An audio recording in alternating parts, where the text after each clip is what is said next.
Welcome everyone to Comics From The Multiverse, episode 334. I am Peter, and joining me as always is Matt. Hey, what's up, guys?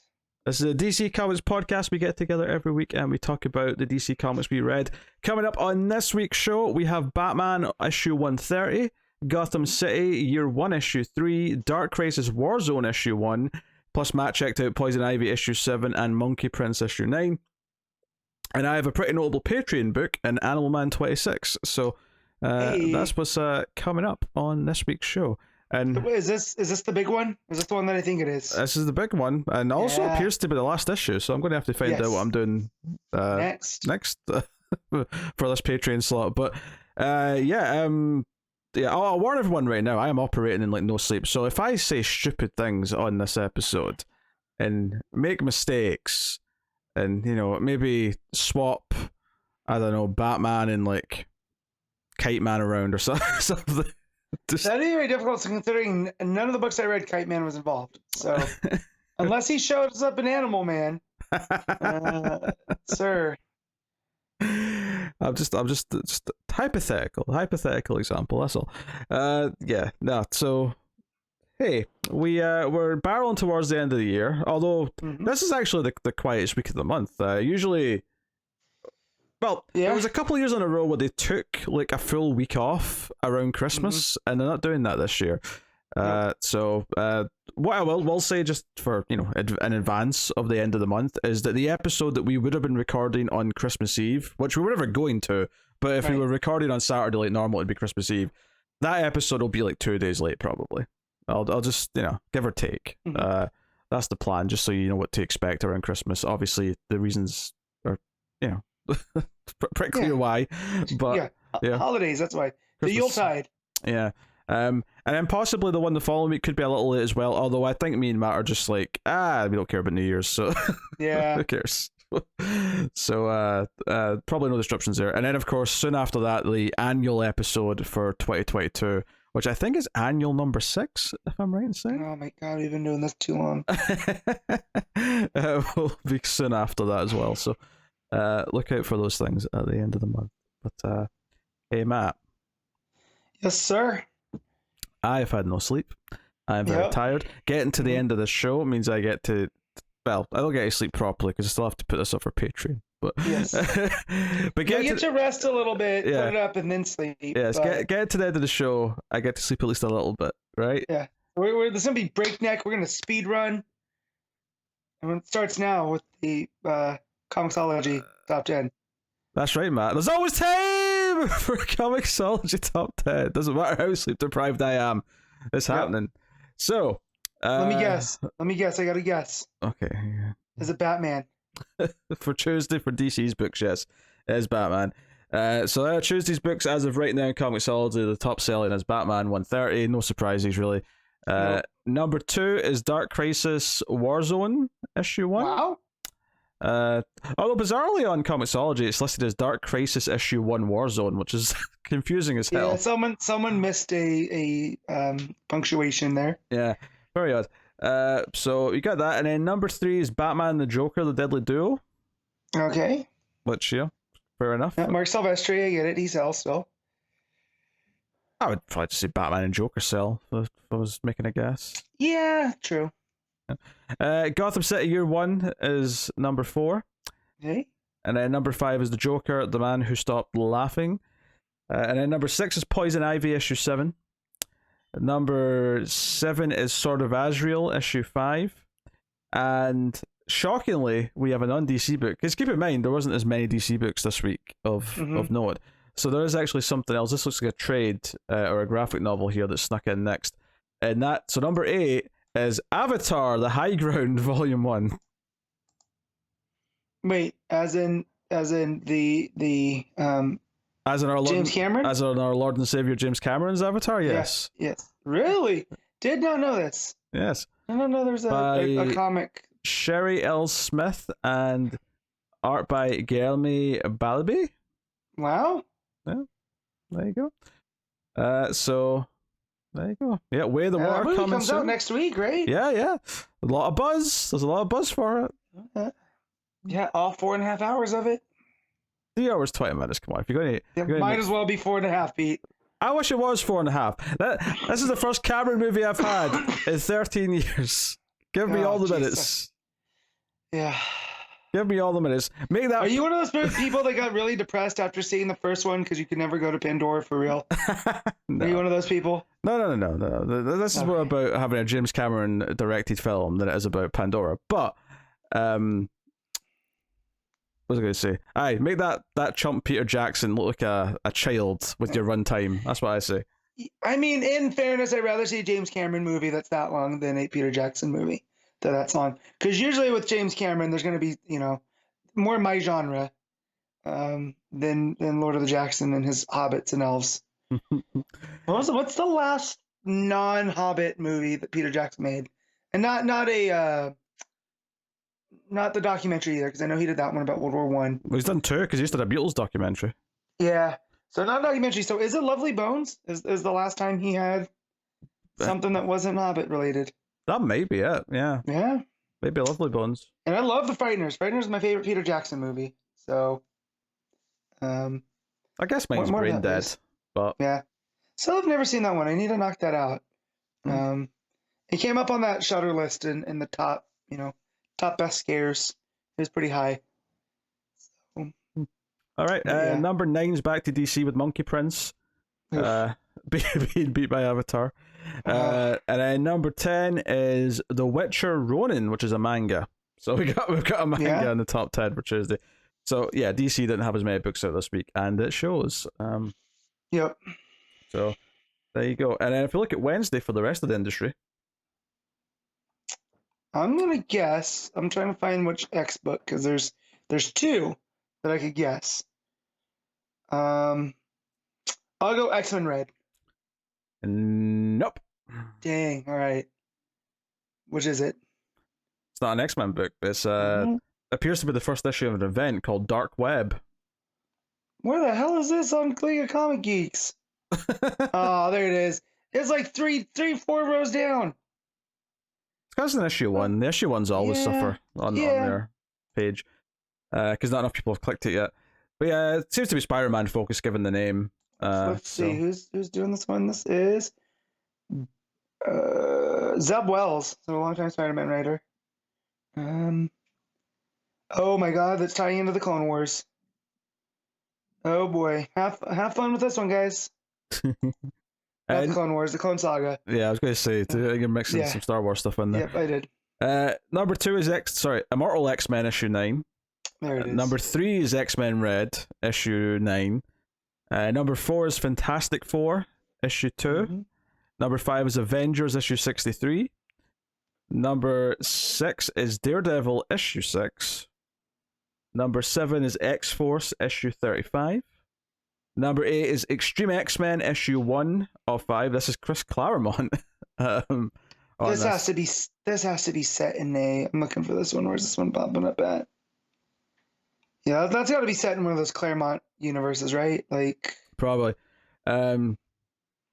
Salvador LaRocca on the art. Yeah. God, it looks so mid 2000s. And if that's your thing, cool. But yeah. Yeah, I can never remember which LaRocca is that I don't like, or if there's more than one. Yeah. But yeah, I think that's the one I don't like. Number 9 is Miles Morales Spider-Man issue 1, so relaunch for Miles with Cody Ziegler as the new writer. Any relation to Dolph? Spelled differently, so I don't think so. Dang. Also, I'm pretty sure that's not his real name. No, it's not.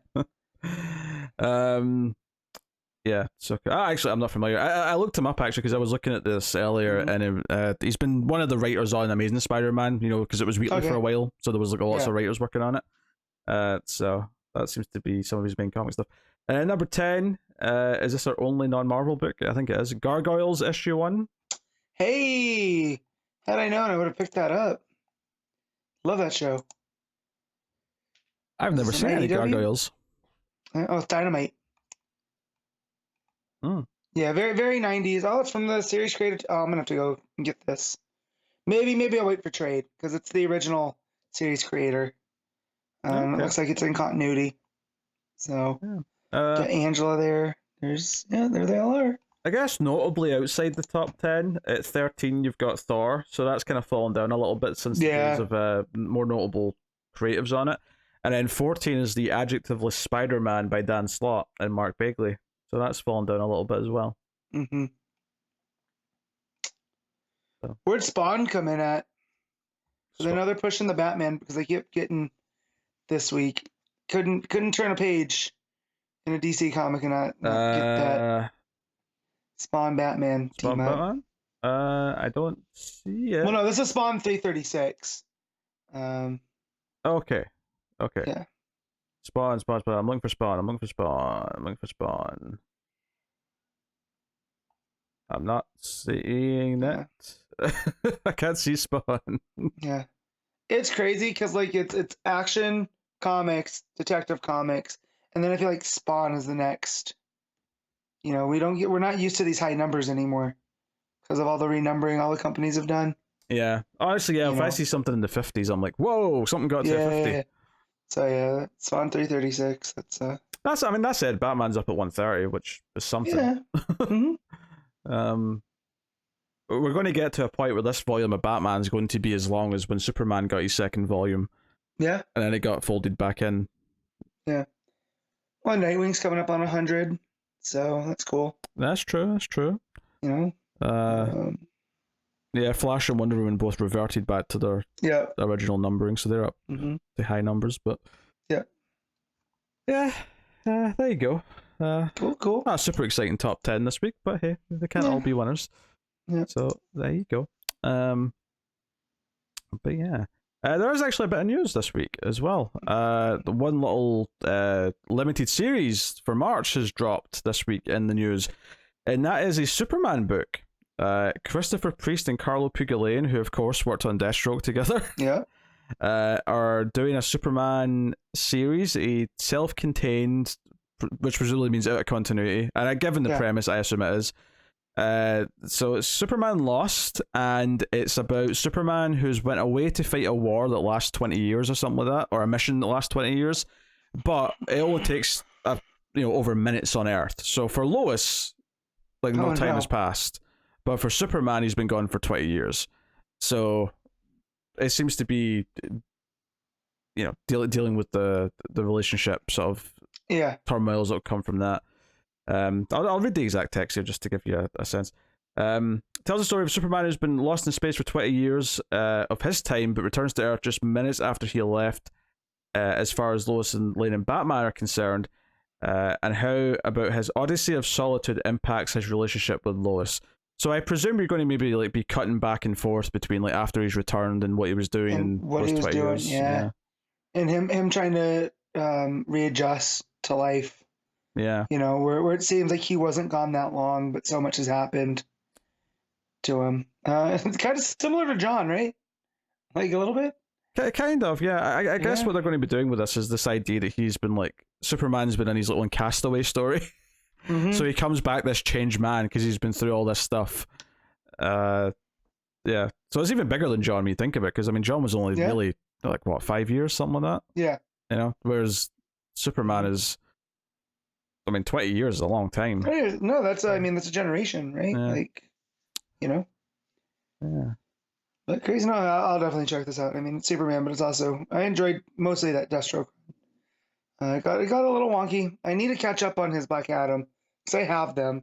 So I kept getting them from the shop. I just haven't had time to read them. Yeah, I do feel like all the Priest books I've read have eventually dropped because they just read poorly monthly. But I'll give it a try. It's a new Superman book, so it was never the quality, right? It's always the what's going on, because there's so many moving parts, So, but no, this is great. The art was always great too in Deathstroke. As I remember, Superman had a couple cameos, always looked pretty good. So, yeah, well. Yeah. So that comes out in March 14th, this first issue. And it's a 10-issue book.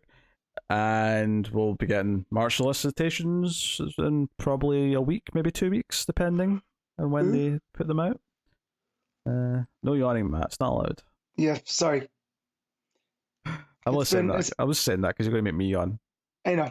So Oh, that means you have empathy for me, right? That's a real thing. Oh, is that the thing? Uh-huh. Is that how it goes? Oh, look, Pete, I know. You always mean us to the ones you love the most. Which means Connor. Connor's your favorite person. Oh no, no. Who? Yeah, exactly. All right, let's get into the comics then.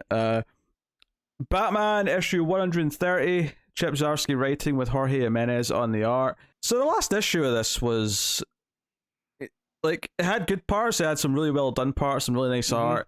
The story's been kind of doing some ballsy things that every time I think maybe I don't like this, then the next issue kind of wins me over. And then the first time that wasn't true was the Gotham's under siege again, because we've done that so many times recently by various things. Right.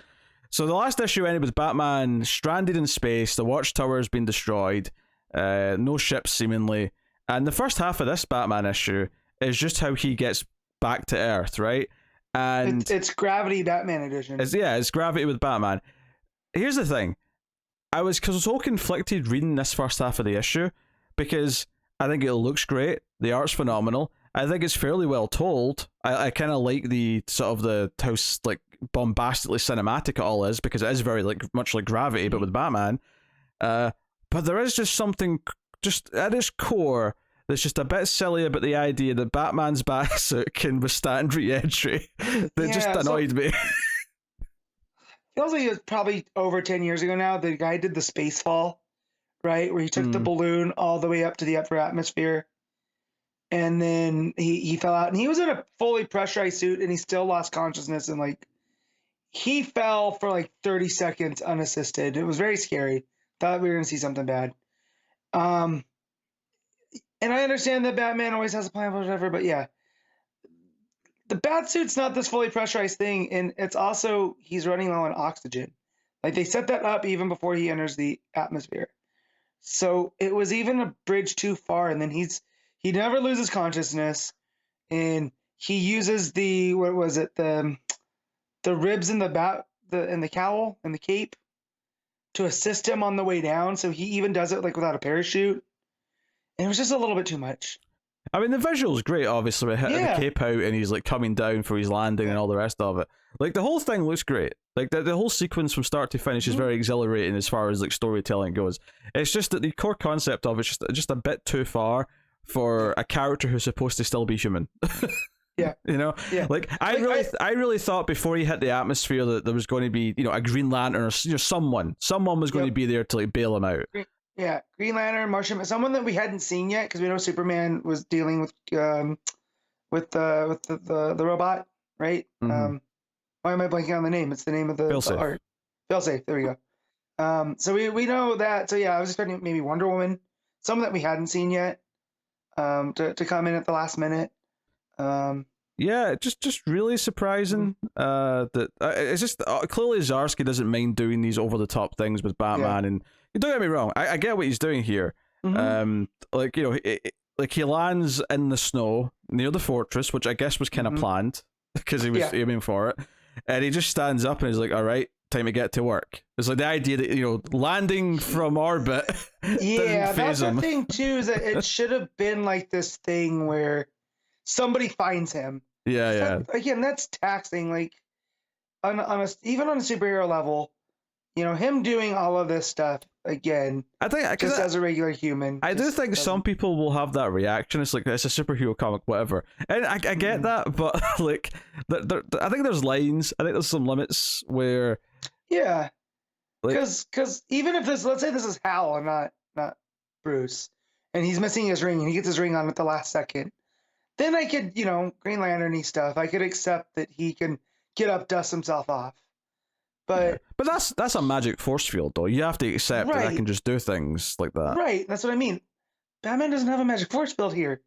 It's literally his bat suit. The magic force field is plot armor, I guess. Which, don't get me wrong, there are materials that won't burn up on re-entry. I know there was a big deal a long time ago about watches that were designed to survive re-entry. And what's the point? You're going to burn up into a million PCs. It's more to do with the forces of it, right? Because when you think about how a mechanical watch works, yes, if it gets just out of alignment, that's what it's more about than I think burning up, right? And it's just cool to wear something from space. Like my ring is a tungsten ring. It's the same metal they use in the space shuttle because it's not highly conductive and it's the melting point's high, whatever. It's just cool. So I get wearing a watch like that. But yeah, just the regular bat suit being airtight and yeah, again, it's a little bit too much. But the back half I really liked because of what Zdarsky's setting up. I think of how they have to take down Failsafe. All what you said about the suit there, like, yeah, see if he'd like got into a pod that was floating from the watchtower and it had like a space bat suit, and I would have been okay, fine, I'll roll with it. Right. This is a suit designed for it. Yeah. It's just what he was wearing.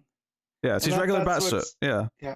That's again. That's where it's not airtight. He's got like he's wearing gloves that he just. How many times do we see him minus the gloves and the cowl? Yeah, just walking around in basically the bat pajamas. He probably should have frozen to death before he even got to. There's that, and again, the gravity of re-entry, like the way that they have to design like spaceships and rockets and capsules and stuff to deal with the re-entry. Like you saw it even in Gravity, like we brought up at the beginning. It's a lot. Like coming down out of space is a huge. It's a lot of energy being expelled, and for just a regular human in a even batsuit or not, he should have been liquefied. But again, comics, whatever. It was just you have to suspend your disbelief a little bit, but this was a little bit too much. Yeah, I thought either someone was going to bail him out, or maybe he was going to like find like something to go inside for re-entry. Some sort of metal enclosure, maybe part of a ship, part of something. Once he'd aimed everything in the right way, okay, time to duck in because I need metal around me to protect me or whatever. But whatever. Right. So yeah, obviously he goes to the fortress, and Failsafe's on his way. Which again, really great panels of Failsafe walking in the snow towards the fortress. You're getting that that oncoming threat. This very Terminator-esque. And actually, there's a moment here that I really like. So Superman goes out in like a battle suit to fight Failsafe this time to hopefully hold his own. And yeah, because he's still not fully recovered from the kryptonite wound. Yeah. Even without that, though, I think it's just to protect him from further kryptonite. It's to shield him from it. But obviously, Failsafe's got some trick moves up his sleeve. He's a secret nerve pinch that'll make him heat vision inside his helmet, and obviously. So at first, I thought they did. I've seen this in other like classic comics where they play with the idea that Bruce and Clark look very much the same. Mm-hmm. So I thought maybe this was Batman coming out in a Kryptonian suit to kind of give time, against Failsafe. But then with the kryptonite started to affect Superman again, I was like, oh, okay, that's not what they're going with. Yeah. It actually is Superman. There was actually kind of a nice moment with Bruce and Tim, where Bruce is thinking about this nightmare of all his Bat family dying, but he's like, no, I'm not going to let that happen. And he's like, look, Failsafe's coming for me. He's designed to kill Batman or defeat Batman, but he doesn't stand a chance against Batman and Robin. So it's like a nice team-up moment. Obviously, it was a really natural way to get that phrase into the dialogue. So they run out as a dynamic duo and try to fight Failsafe. Batman's whole plan involves putting some nanites into a hole that he made in the previous fight. So yeah, because what they basically have to do is introduce compassion into Failsafe, because that's the difference between Bruce as this machine, right, as the Bat machine, the Bat God, whatever it is. It's the knowing what's right and what's wrong, and feeling for those that are doing wrong, right? So, but it can't be like a virus, right? Because fail-safe systems will shut that down. So it basically has to be like this delayed thing. So I like that whole part. I like that, this was Frankenstein's monster, and Batman designed it a little bit too nice that they have to come up with this Hail Mary. Yeah, it has to basically be something that will just feel like it's still part of the system, but like we'll slowly introduce the idea that, compassion, like you say, and that sort of thing. But so the big ending is that Failsafe still wants to shoot Batman with the fancy beam gun, which, as we see, is actually a teleporting gun when we see this at the end. But he shoots Batman in the snow, And the fact that he teleports them, and even, I mean, it's red instead of blue, but there's a very Dr. Manhattan vibe with Rorschach here, because Tim's on his knees looking at just this red puff of smoke coming from the snow, and it made me think of the blue, residue. When he obliterates him. Yeah. Yeah. It made me think of that a lot. So he thinks he's just watched Batman die, and Failsafe's like, Batman eliminated, and just flies off. Job done. Yeah. The happy days. But in the last page, we see that Batman's been teleported to Crime Alley, where his parents died, and he's lying in the rain. And I have to say, whatever you want to say about this development, that page is beautiful. Yeah. Yeah. Now, why would Failsafe teleport him to there, or is this a Bruce thing? That's where I got a little bit lost. Was this part of Bruce's plan? Was to get shot and get teleported to Crime Alley to make it look like he's been taken care of, or what? Yeah. That's a good question. I don't know. Like, part of me thinks Failsafe did this intentionally because of the compassion. Mm-hmm. And the idea that Batman is eliminated is more, like, less literal and more, like, figurative, where, okay, Batman's eliminated and he's going back to when he was just Bruce Wayne, and the last time he was really just Bruce Wayne was in the alleyway before his parents got shot. That's when he changed, in essence. So maybe that's what the symbolism means. But without more, I can't really say. I'm just sort of because that's where I kind of got lost. I was like, okay, he's in Crime Alley. I get that, but was this part of Bruce's plan? Was this because I didn't think that the compassion had taken hold just yet? Now, I don't actually think it had consciously. I'm wondering if subconsciously it did, though. Right. Which is why Failsafe thinks he's maybe just murdered them, but instead he's actually teleported in Crime Alley. Yeah. Right. Which puts Bruce back in Gotham, where now he can... Or it could be less that it's Bruce's plan currently, but more so that when the Batman of Zero-Hour built Failsafe, he put in this contingency at the time. Right. That's what I'm thinking, because it returns him back to point one, like you thought, but... Yeah. Zero-Hour, in order to survive, takes him back to where he was born. Now that puts him back in Gotham, and now Failsafe is, I don't even say ego because he's a robot, but he has that swagger that he's won. So now he's off balance. Worth mentioning, this is billed as the finale to the arc. So this is, we're going into a new arc with this cliffhanger, which is, which is fun. Like, I think obviously there may be a lot to do with it in the next arc, with the city being occupied by Failsafe, and like maybe Batman has to win the city back. I kind of hope not, because I think what's refreshing, at least about this issue and the last issue, is that it barely dealt with the idea that Gotham was under siege. Yeah. Because the last thing we need is another story about Gotham under siege for a while. Yeah. And in my head, once Bruce has been eliminated, Failsafe goes back to being, dormant, right? Because it's done its job. I don't know, because I could see it. Yeah. I could see it being programmed to just continue being the new Batman, effectively. Yeah, well, it's given us a lot to think about, right? Like, so, props to Zdarsky for that. I just wish it was a little bit more concise. I think it's really well told. I think it's just occasionally he likes to use a concept or an idea that I don't like, and that's basically the only real issue I have with it. Which is going a bit too far with the gravity thing, even though I thought it all looked tremendous and was very fun to read. Or the siege stuff.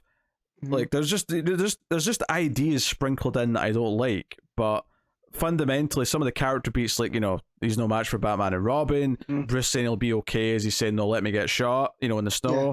That's a touching moment. The last page is gorgeous. Jimenez's art throughout is beautiful. Like, this last page is, you'll get the rain coming down, but there's the spots of red in the waters it's hitting around Batman. Really, really nice. All the stuff in space at the start. If you're doing gravity in a comic book, right, where you've got someone, in this case, it's Batman's using his grapple gun to like sort of propel him from one thing to the next. Like, all of that, it has to be done completely visually, and then like obviously the burning up and re-entry of literally like with the cape out, and you've got the flames going around the cape. Like, it is a fantastic visual. Like, I do want to like critique it, which, by the way, like, he never mentions how he's covering his eyes. Like, I guess there's lenses over the eyes that can withstand the heat. Yeah. But whatever. He mentions covering his mouth with his underpants, his Right. trunks. Which he laughed about, always giving Clark trouble about the briefs. Yeah. But now he says that he has a point. Because he says his oxygen mask won't withstand the re-entry heat, so he puts his trunks over his face to cover them. Which, fine. Yeah. But the visuals are all gorgeous, like absolutely stunning for that first half and then the ending. So yeah. I would love for Jimenez to do a silent issue one time. Mm-hmm. I think that would be really good, right in that wheelhouse. But yeah, no, Jimenez is great. Yep, no, wonderful. Did you read the backup? I did. So it's the finale. It's called I Am a Gun, and Joker is gonna. It starts with the Joker trying to make a getaway, because the Zernar Batman takes a step towards him, and Joker's like, "You're as crazy as a soup sandwich," and so Zernar just lets Joker have it. Like he is not holding back. But then it gets into this like metaphysical breakdown where Bruce is on as Batman is like almost like on a psychiatrist bed, talking to Zernar in his head, and he's like, "You're only supposed to defend me from psychological attacks." And Zernar points out to Bruce is like, the Joker is a psychological attack. That's every time you fight, he's in your head. And that's the danger with Joker. He needs to be put out because him existing is always going to cause you problems. And as this is going on, Batman is holding Joker out of a window. And it gets to this, you turn to the page, and it gets to this really cool where the Zerdar Batman is holding Bruce, but there's like blood pouring out of Zernar's face. As he's like, telling Bruce that killing the Joker saves people, where Bruce questions, where does that end? And he goes, yeah, when you kill them all, when you've taken them out. So just this idea that Zernar is kind of the same as Failsafe in that he's not going to stop until the job's done, because that's why Zernar exists. He is that drive to keep Batman going. And Joker is trying to talk himself out of this, and Bruce sees his dad's face in the Joker, and that's when it almost snaps him out. My iPad wants to go, so he hears a "What about me?" and in his head there's Joker, but it's him from The Killing Joke before he's Joker. So he's still John like Joker, but he's not as bright and sunny. That that there's something similar in Joker there, but it's almost flipped, and that he doesn't know what's happening. Is that something has always been broken, and that makes Batman feel pity for Joker. And he's like, well, if you kill everyone, who's going to save me? And the Joker in this part starts crying, and then Martha Wayne shows up and tells him that it's okay, you're broken, but my son will fix you. 'Cause that's what Batman does, And he goes, I don't know how. And his mom tells him, you're my son. You're your father's son. You're not a killer. Your father was a doctor. You save people. You're going to help him. And, you're Bruce Wayne. You're not this. And she goes and pulls the cover off of the Zernar in Bruce's bed, and there's nothing there. There's just a smile. There's nothing under the cowl. It's there. So it's a pretty fun, like, little, in Bruce's head on how he's all dealing with this. And she tells him, you're not hollow. This is just hollow anger. Save him, save everyone, and save yourself. So Batman has just thrown Joker out of the window, but the in his head version runs back over to the window, fires the grapple gun, and saves Joker. And it's very reminiscent of The Dark Knight, to where he, Joker's hanging there upside down. All these Joker cards start flowing underneath, and Bruce realizes how dangerous he is, so he goes back to reprogram to get Zern-R in check, and it's also what preempts Failsafe, because he says here, he's not a gun. He's the safety on the gun, right? He's he's a mechanism to keep things safe, and that he has to make sure that the Zur-En-Arrh protocol shares Batman's lines and has fail safes and barriers. So he goes back into that chamber. Robin shows up, reminds him that simply existing, that he has people to look out for, and that he needs light. He can't just be dark. So Bruce goes to put on a new shirt, and it's got the yellow right around the bat symbol. And Robin's like, "Oh, I like that." He's like, "Yeah, I saw something similar, but he couldn't get out of his head." And he's talking about on Zur-En-Arrh. He lies and says that it's to draw the enemy fire to the to this piece of armor, but it's actually the reminder that you need to have light in the darkness, and that there's something lurking behind the bat. And then it just ends with Zur-En-Arrh. Really good story, really good supplement to the whole failsafe thing, because it really gets into what makes Batman different, right? Is that he knows his line, he knows where he has to stop.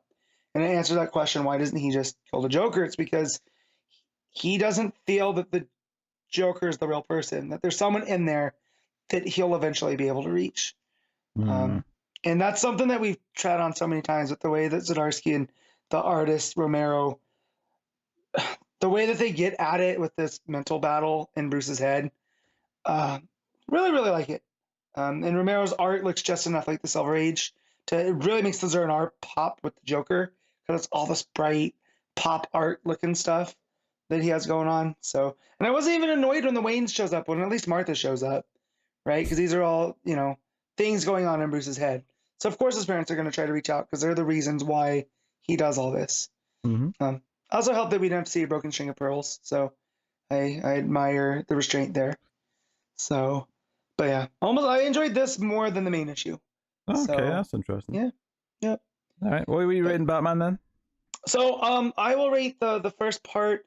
I'll give that a 7, and then I'll give this an 8. So I'll give the whole issue a 7.5. Yeah, I think I'll say 7 as well, just because, like, I wish it could be higher. There's just a couple of things that are a little too silly to buy into, but I do think it was all told very well and drawn very well. So, don't make no mistake about what I'm saying. Next up, Gotham City Year 1, Issue 3, Tom King writing with Phil Hester on the art, and the investigation by Slam Bradley truly begins, one would say. We get kind of a flashback to when he lost control as a cop, which ultimately led to him... This scene reminded me of LA Confidential, when Bud goes in, what's it called? It's not the Christmas Massacre, but where they beat all of the inmates, the Christmas riot. Reminded me of this a lot. So, really well drawn. Yeah, it's all bathed in red, so you get that it's a different time period, and it just feels like they're beating up this criminal for intel, and Slam kind of loses it and starts beating the absolute piss out of him. Yeah, well, it's not just that. Is that they do this thing where the lead detective has this guy, and he has a gun, and he tells him that this gun's a lie detector, and that it'll only go off if it thinks you're lying. Yeah. And he puts his hand on the table and then shoots it and goes, "Oh, well, it wasn't supposed to be loaded." And it's like this is where Sam has realized how broken the city is. Yeah, right? At least the police department. This is where he snaps, and I should have made this clear. He attacks the detective, not the criminal. Yeah. And the other cops have to pull him off him. So it's it's a really bold start to the issue, and then you get the idea that Slam is expecting to have more trouble in the morning, but instead of being arrested again like he's expecting to, in walks Mrs. Wayne, and is like, I want to hire you. I want you to find my daughter. My husband believes she's alive still. I no longer do. I think after the events of the previous night, which was the money exchange, but then the baby wasn't where they said she was, I think she's already dead. The line she uses is, "A mother knows." She can already feel it, that things have changed. And Slam is paid a lot of money, although he says that he would have done it for free in his narration. Yeah. I say narration. He's talking to Batman, but you know. Yeah, he's talking about Batman, but this is the this would have been the narration, and let's say this is a movie, Yeah. right? It had been the voiceover.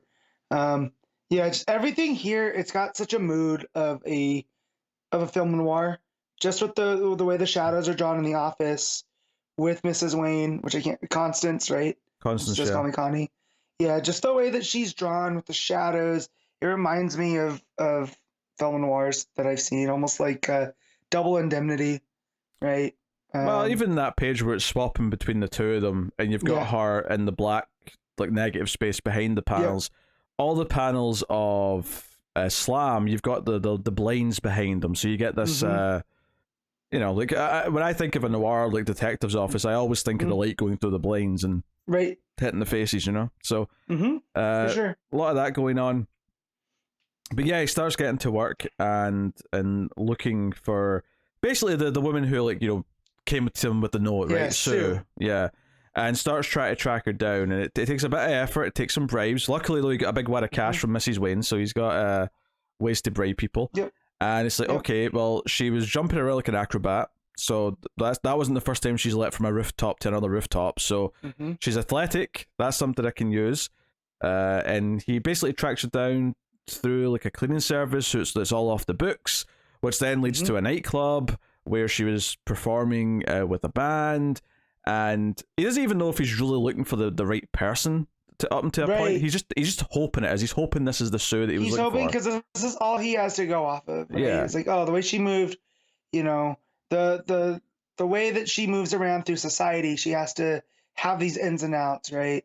So that's why he tracks to the cleaning place, and then through the lady that runs the cleaning place, because it's all tax free, so they pay him under the table, or still they're not taxed, it's paid under the table. Find out that she's also a dancer at a nightclub, and then that's the page I really like, as he's going from nightclub to nightclub, and the way that the colors pop, almost like they're on neon and stuff. It looks really good, and he's all bathed in shadow, with the silhouettes of the people in the back, and looks like notably one of the nightclubs is the Kit Kat, which has got a cat. So because obviously we were comparing it to Catwoman last issue. Couldn't help but notice that. But I even wonder, they ought to.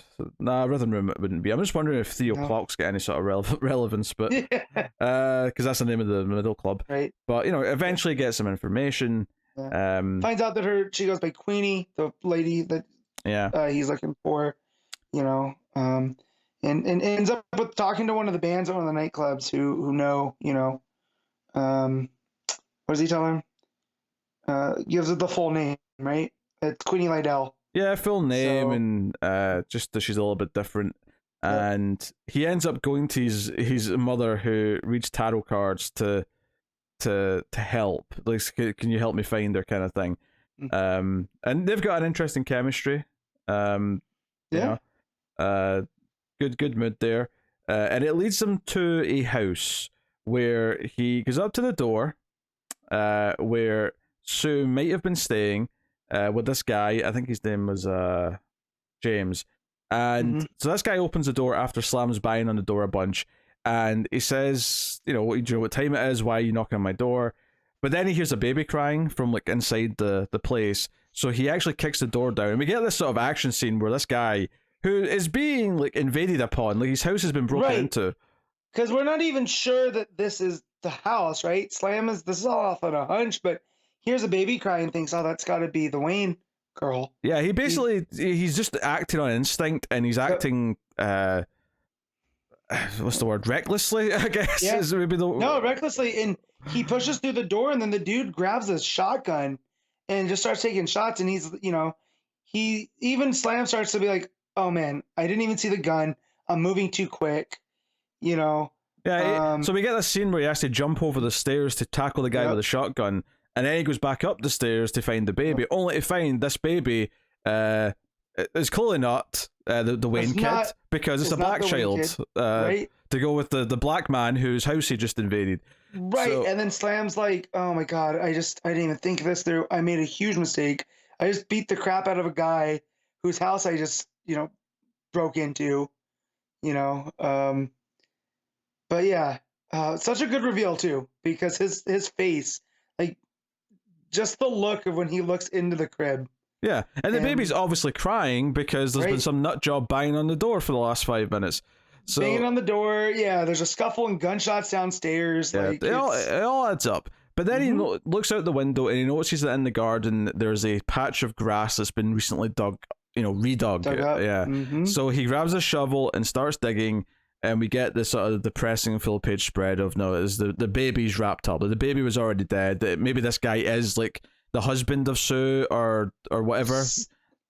They might have something to do with this. Yeah. Right. So and we got the baby. So the confirmation here, and this is what I really love about the storytelling, right?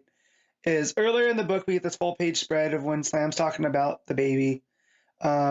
We get this full page spread of her wrapped in this owl blanket, and then that's how they signify this is her. Yeah, because like it's not going to draw just a dead baby lying there, like at least probably not. I'm not saying you couldn't, but it's definitely more tasteful to sort of no, here's a blanket that you'll recognize, and maybe there'll be a swear for you later, but I think we do have to at least float the idea that a nubble on the blanket is significant, because Court of Owls are a thing, and are supposed to have been a thing in Gotham long before for a long time. Batman was a thing. And it seems like Mr. Wayne, I forget his name, basically Bruce's grandpa, maybe doesn't have the right business dealings going on, and so there might be a reason that they would target him in this way, and that Constance doesn't seem like she came from the same place as her husband, right? She seems a lot more street savvy with the way that she's, talked to Slam over the course of these 3 issues. And, as he's looking down into this hole at the blanket. Yeah, and the pouring rain, might add, just for the atmosphere. In the pouring rain, right, where it says, a mother knows, right? Yeah, well, I mean, I love this ending because so he's looking down at the dead baby in the pouring rain. Assuming there's not a swerve and it's something else in the backlit, but I'm assuming it's the baby. Right, so the rain's pouring down, he looks down, and we cut back to like the flashback at the start of the issue, which was, and bathed in red, and it's the other cops, try to pull him away from the cop who was roughing the guy up, and he's like standing his ground and starting to fight. And his narration talking to Batman through all this last page is basically along the lines of, like, you might understand this, in fact, you're maybe the only person who could understand this, is that, Gotham was this, like, cancer, it was very corrupt, and people didn't notice it didn't seem corrupt, but it was if you were on the inside and you knew, and I just never cared, I was numb to it. And then one day, I don't know what it did but I just started to care. All of a sudden I cared. And I love that mirroring him looking down at the dead baby, because it's this idea that he's been kind of like, without, I wouldn't say that he's not admitted it, because he even said earlier on in this issue that he'd have done it for free, but I would say that he's drawn to it. He wants to try and help. He cares about the fact that this kid's been kidnapped. But the idea that this boiling point of him finding the body and like, okay, now this is like try to catch the murderer. This is not about saving a baby anymore. It's catching the killer responsible.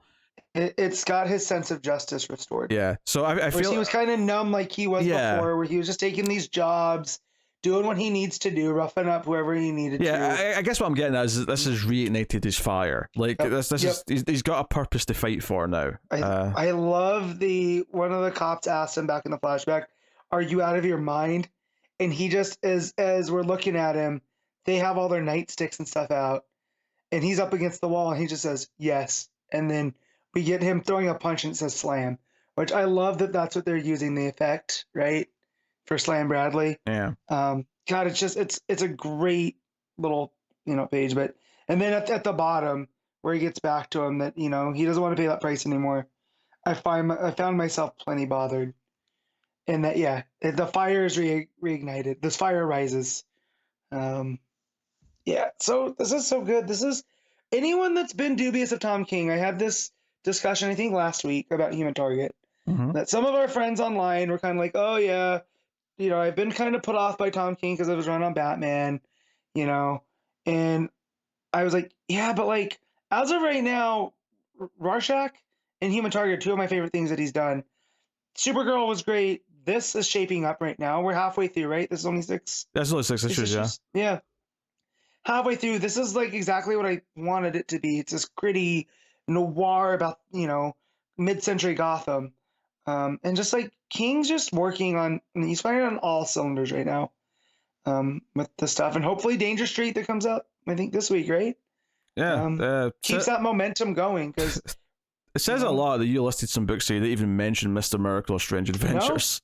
I'm just going off of his most recent stuff because, because I had found the cover to this that was done by Smallwood. And I shared that because I was like, this is a beautiful painting, and that's where people are like, oh, how's this? And I, started talking about Target, and if you like this, go check out Smallwood's work there. And there's this barrier, it seems, with Tom King that I'm glad that we don't fall into, because we'd be missing out on some really good stuff right now. Oh, some of the best books we talk about are from Tom. Yeah. And this ending as well, the other thing that I really like about it is it's 6 horizontal thin panels, right, going down the page. Mm-hmm. And the top one is him in the rain, and then the 4 in the middle are the flashbacks, and it's it's him in the full red with a white background. All the bad guys are all sort of in silhouette black with highlights of red. This idea that he was back against the wall, he was like, you know what, I do give a shit, and I'm not going to be threatened or stopped by an army of you assholes. Like, nothing's going to stop me because now I care. I love this idea that, like, that's literally this moment for him, because that bottom panel where he's just sort of like yelling in the rain, it's like, okay, it doesn't matter what this city puts up against me now. I'm fixing this. I'm solving this, and I'm catching whoever's responsible for this. Yeah, he's in the same spot with his back against the wall. And the sad truth is, this is what happened last time. Like, on some level, we kind of, I guess we kind of expected this because we never heard of this, this Wayne. Kid, this Wayne, like, she's like, because this is Bruce's grandfather, meaning that this should be Thomas's sister. Yeah. Right. And I don't think we've ever heard of her, so it almost feels like she has to die just for it to fit into, like, not necessarily modern day continuity, like in DC Comics, but just for in general Batman continuity, Right. So, or at least just not be around, right? So, but yeah, no, it's so good. And Phil Hester's kind of the perfect artist for this because it gets that mid-century vibe. Like, Slam Bradley has a very square jaw, and it fits into that. It's almost like, it reminds me of the Incredibles art style a lot. Okay. And just the way that Constance Wayne is drawn too. She's very much a woman of upper class, but there's an edge to her, like the way that she wears her sunglasses inside and whatever, and then just like you said, the compositions on the pages throughout this are really, really good.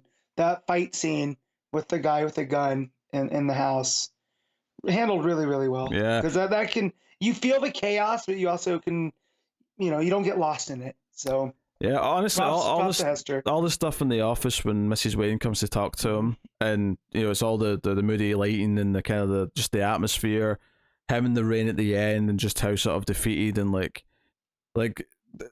he did all this search and all issue grasping at straws only to get the worst possible outcome, where he did find who he was looking for ultimately, but it's too late, and they themselves are either more directly involved than she was letting on before, or just straight up, this is like her and her husband who did all this, and it was all just to get money, and right. Or maybe it's more than that. Maybe there is Court of Owl's involvement. I don't know. I definitely feel there's something at play that isn't like it's. I don't think the call is coming from inside the house, right? Because I think if Constance was in on it, she wouldn't have gone to Slam on her own, and I feel like Grandpa Wayne is in over his head on something. That's what has led to this. I honestly, between the two of them, I think Mr. Wayne is more likely to be somehow involved than her.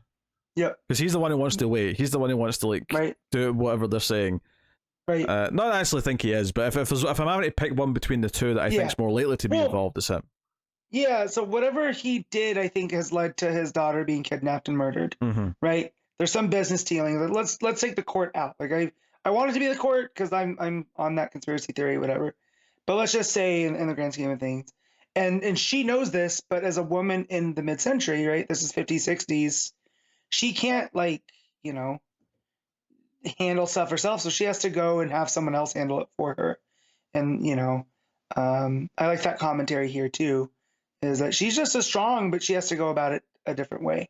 Mm. So her and Slam are very much, copacetic here, as they both kind of have that edge to them, that they're willing to do anything to get, what they need. Like she needs closure, right? She knows that her little girl's probably gone because the mother knows, but she needs that closure regardless. But yeah, and I'm wondering how this is going to play out in the modern times, because this is like, I felt like when we was at the end of the first issue, when it's revealed that he's telling the story to Bruce in the hospital. So I'm wondering if this is like his kind of not deathbed confession, but this is something that he needs to let Bruce know before he goes. One thing I want to bring up is just so one of the things that Mrs. Wayne talks about her husband is that he was always a bit of a raging bull, but she kind of liked that about him until one day it came after her. Like she never realized she'd be on the receiving end of it. And I'm thinking in relation to what Slam's saying at the end about, you see all this going on in the city, but you accept that that's the price for the whatever life you have. Well, I didn't want to pay that price anymore. I do wonder if in some level this idea of like her being in this relationship that's become abusive, she's flat. I mean, she just very matter of fact says whenever he gets upset about something, he knocks her around. That's just like that's the standard thing. Right. And I just wonder this idea that she was okay with that for a while, that she accepted that was the price she paid for being in this rich family with these comforts, and maybe she's at the point there where she doesn't want to pay that anymore. So that may fit into this overall theme of like, basically I'm mad as hell and I'm not going to take it anymore. is your part of the theme of this. Right. Well, and then we kind of got the vibe too that like he hates smoking, but she smokes, right? And she just kind of does what she wants at a certain point, because maybe she reached her break point a long time ago, and she just does things anyways, right? Because she knows she's going to get it from him one way or the other, regardless of what she does. So she just does what she needs to. But yeah, there's a lot of personal dynamics going on here too. It's all very layered. So again, some of the best work Tom King is doing right now is these miniseries. The only work he's doing right now. Well, I know that, but like, what I mean is like, it takes a different kind of writing, and I know because I've had this conversation with the guy that works in my shop that, of course, these are better because they're shorter and they have a beginning and an end, and you don't have to write for the long haul. But at the same time, other writers have had long runs that we look back at favorably. I just think his writing style here, this feels very similar to Human Target and to Rorschach in the kind of stories that they're telling about humanity on a bigger level, right? So they all feel like not sequels, but pieces of the same kind of story, like a tapestry almost. And it's again some of my favorite books right now are Tom King books, which is weird. All right, what are you giving Gotham City Year 1, Issue 3? I'm giving this a 9. This is a really good issue. Yeah, I have to agree with the 9. Fundamentally, there's just too many good storytelling beats in it, and too many good moments, particularly the start and the end are just off the charts and stuff. So, very, very good. Dark Crisis Warzone Issue 1. There's 4 different stories in here, I think. Was it 5? I think it's 4. Yep. And it's a lot more. They're broken down. Each team has a different section, which is nice. Yeah. Each story's by a different creative team, which is why I'm not telling them all just now. That said, though, I think we'll go through this relatively quickly because they're all pretty short and straightforward. The first story, which is written by Jeremy Adams of the current Flash book, is basically about Iris being in the middle of the war zone and the big fight in front of the Hall of Justice, and runs into Linda, who's running around with superpowers, and they end up saving a couple of kids. And there's some dialogue back and forth of like, wait, Linda, why do you have powers? And hey, Iris, don't worry, Barry's coming back. He always comes back. You know this. And that's basically it. It's basically a Flash interlude, right? Yes. Like they could throw this in. I did like, though, that Iris is basically trying to do the reporting thing, and then she sees Shaggy Man going after these kids, and she throws her phone at him. She's immortal. She doesn't have powers, but she's not just going to stand by. So I like that because it shows, the cut of her jib. And then that's when Linda shows up, and they have this conversation about being married to the Flash, Mm-hmm. you know, and how it's different, and this. So again, it felt very much like a interlude from a Flash, from the Flash Yeah, series. I mean, it definitely felt like the same person was writing this that's writing the Flash book, and just sort of like, oh, this is what the wives are doing during this whole crisis, which is is fine. And Fernando Pesara's on the art, so it looks pretty good. This first story, I mean, I like too that they go into like this like secret area that Barry, it's like a panic room that's full of things, and they come out with weapons, and they put these Batman helmets that look like the Dark Knight Returns old Batman helmet, and I just think that's a funny visual. Yeah, on the kids, on the kids. So, but yeah, no, it was a decent story. The art I really liked. I like Pasarin drawn Flash stuff. It's all very vibrant, like with the colors and stuff. But the art's kinetic. There's always some movement going on. So, yeah, it's good. Yeah, because they're basically reassuring each other Barry's coming back, and then the last page is the Justice League arriving from above. So it's like, prayers were answered, basically. And then the next story is a Jim Corrigan story where he sees that the Spectre is corrupted by the Great Darkness and decides to say, YOLO, and jumps up to the Spectre and tries to rebond with it to take control back, which is kind of a nice idea for a bit. Definitely these first two were the ones that I kind of enjoyed the most, just because it felt like either they had a nice little character beat, or they had... Either they were both character beats, honestly, now I'm thinking about it.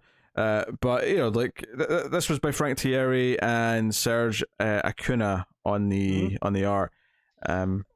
I do like that the Spectre is just forming people and throwing them at other people. So like he does with Roy here. I like that a lot. But yeah, Corrigan trying to go in there because he knows what it's like when God's vengeance is unchained, right? And now it's being controlled by something else, and I like all of that. It also made Raven look cool, which we need, right? Sure. Raven went toe to toe with the Spectre here, and granted, it was a darkness controlled Spectre, but still, and it hints that it's only just begun. So. Trying to figure out what the skull in the eye is. Is that still the darkness? Is that Corrigan? Like what's going on there? So yeah. So that one was decent. And then from here it kind of dips a little bit. There's a Themyscira story here with the Amazons, which I liked the theme of this one, but reading it was a chore. Well, I just didn't feel like there was much to it other than just here's what they're doing, which I guess is kind of true of the Flash Wives as well to an extent, but like it just kind of like, oh, the Wonder Woman are fighting at the Hall of Justice with the other characters, and other Amazons are going around and just saving civilians from various things that are happening, and that's basically it. And there's like a tease at the end of some more Wonder Woman tribe drama with the different. Yeah, with Escocida, they're having a vision of Deathstroke coming or something. Yeah. So what I liked here though was that we get a lot of the time that the Amazonians or the Amazons are warriors, right? And so they're always like this army and they're indomitable. But the fact here that they're stopping to help, right? They're aiding the firefighters and the paramedics and all of those guys, because that's what Diana and Nubia and Yara would do, right? They're there in service. So again, I like the theme, but reading through it and stuff, I was just like, all right, I got to move on. This is a thick book. This was Stephanie Williams writing with Caitlin Zdarsky on the art. So, and the art did look alright, actually, to be fair. Yeah, the art I like the art a lot. It looks good. Yeah. And then there's a Green Lantern story next, by Matthew Rosenberg writing and George Cambadius on the art. So this is Joe and Guy mainly bantering with each other, and just like we have to take this army of like shadow people that are coming down from the sky on. We have to try and hold them back. It's not looking very good for a minute, but Joe gives them a hoorah speech, and basically inspires them all to keep fighting and keep their willpower going, and they win. There's one funny moment where Guy is like, I'll stay down here and fight like Doomsday or whatever while you guys go up and take on the blob people. And then he sees like Doomsday or whoever it is, like, throws Superman down, and he's like, Yeah. you know what, instead I thought, no, you stay down here, Hal, and I'll go up and fight the blob people. It got me a chuckle. Lanterns on me. I also like at the very end, right? She gives this rah-rah speech, and and he's like, but don't give me any credit for this. This was all you. You lit the fire under their butts. Hell of a job out there. She's like, but you're the one that convinced me, right? And he's like, no, I didn't know. I thought we were all going to die. And he just flies off. It kind of reminded me of the way that guy was written in the Green Lanterns with Simon and Jess? And Jess, when he was like their drill instructor. And because he knows what they're capable of, but he doesn't baby them. It reminded me of that vibe of guy. So he's still kind of he's still very acerbic and whatever, but here there's a touch of that teacher moment. So I thought that was good. And it's also good seeing Jo interact with everyone else. Because we stopped reading Green Lantern, right? She became a character in the Thorn stuff. But it's good to see her bouncing off of Guy and Hal and all of those guys. I also like the art a lot. It lends itself to Green Lantern really well, I thought. Also, I know what you meant there, but you said it kind of weird. Obviously, Jo came from her own Green Lantern book first before the Thorn book. Right. Well, and we didn't know if that was like in continuity because of the way that it was written. I know she was such a different. I know that you meant brought her into continuity, but the way he made it sound like that book created her, which I'm just before the comments chew you out. That's all. I gotcha. Well, thank you. And then the last story is, well, it's kind of a Titans story, but it's actually Red Canary mainly meeting Black Canary for the first time, which I suppose actually does feel relatively prominent in that, okay, this is maybe going to be a thing going forward, and this is their first meeting. Almost feels like a shame to throw it in here in this like weird, anthology tie-in book where it might be hard to, find later. I will say the art here, there's a couple of pages where it's got this weird, so the page where she actually sees Black Canary for the first time on the bus. Black Canary, it looks like she's drawn on a postcard, but then the postcard's been angled. So it's like she's two-dimensional, but at an angle. And she looks like really flat as a result. She doesn't have depth. She has she looks like a flat surface that's been angled away from us, if that makes sense. No, I know what you're talking about. The no thank you scene. That scene, yeah. So, that bugged me a little bit. But it's kind of a feel-good story, but it also feels like it feels almost a little wasted to just have it here in this little short at the back of this rather than have it be a bigger moment. Either like flash back to this in the Green Arrow Black Canary book that's coming up, or wherever it's going to be relevant, I guess. Yeah, I like the fact that though this is her crucible, because she got inspired by Canary by seeing her on stage, right, with the band, and then decided to go and help because that's what the world needs is proactive. So I do like all of that stuff here. Starting to think it's not shoes now because of some of the comments here. Yeah. So that's cool. So it's a new character, but yeah, it was just kind of like a For the record, this was Delilah S. Dawson writing with Tom Derenick on the art. So these things are always frustrating to me. I think this type of one shot, I think goes great if you're reading like a big trade of the actual event, and this is slotted in where it goes. It feels like a bit of an extra. Almost like I'm saying these would almost feel like better as like many little backups in the main book rather than being this one shot. Because I think as a package, this feels really underwhelming to me as like an issue. Yeah, they're all very supplemental. Yeah. It doesn't really feel like any one of them necessarily has a good story per se. No, like the Flash one at the beginning, the Adams one, felt like that should have been a backup in Flash. That's good. Yeah, actually, stuff. Rather than a backup to Dark Crisis, they should all be backups in their. I mean, not all of them have relevant books, but assuming they did, and some of them do. So you'd put that one on Flash. Wonder Woman would go at the end of a Wonder Woman issue. Right. Which back in the day, before they kind of changed how they do, events and stuff, that's probably what would have happened. That would have been the tie-in, or the backups. Because I remember like Final Crisis did that kind of stuff.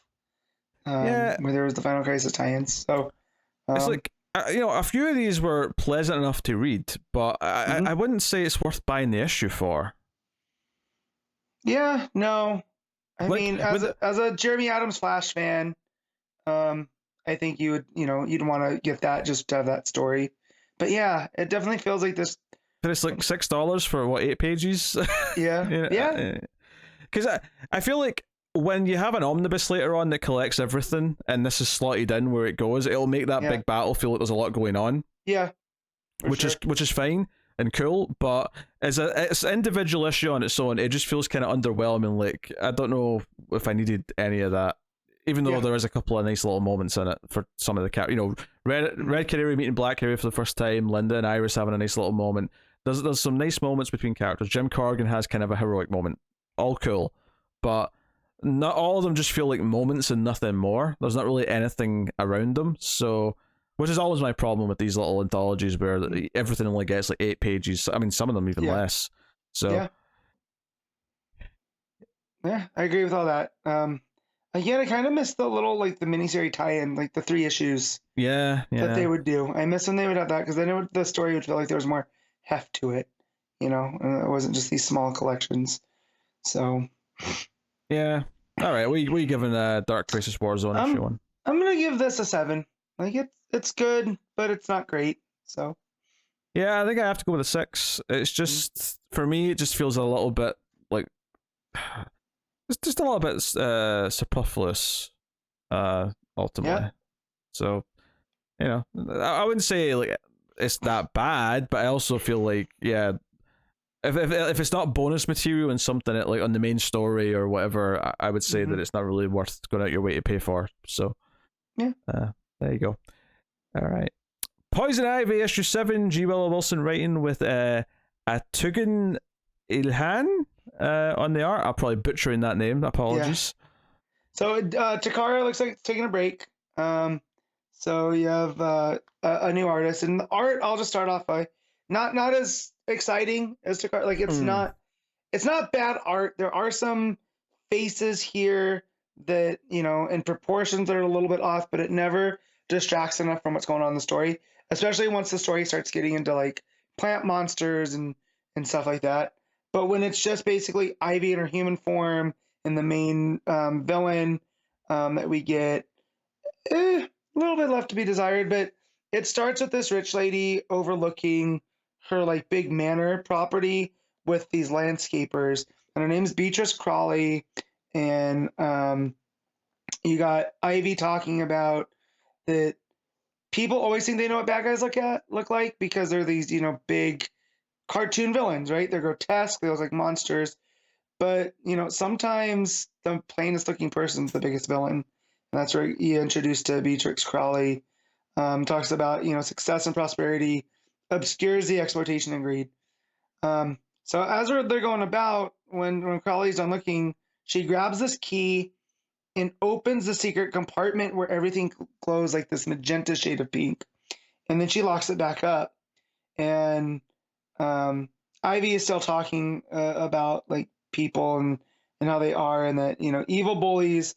The evil bullies you into thinking that you're required to support it, and that those are the guys you have to watch out for because they're the ones that can fool you. And she would know because she's a bad guy. So she's still trying to embrace the villain side of things.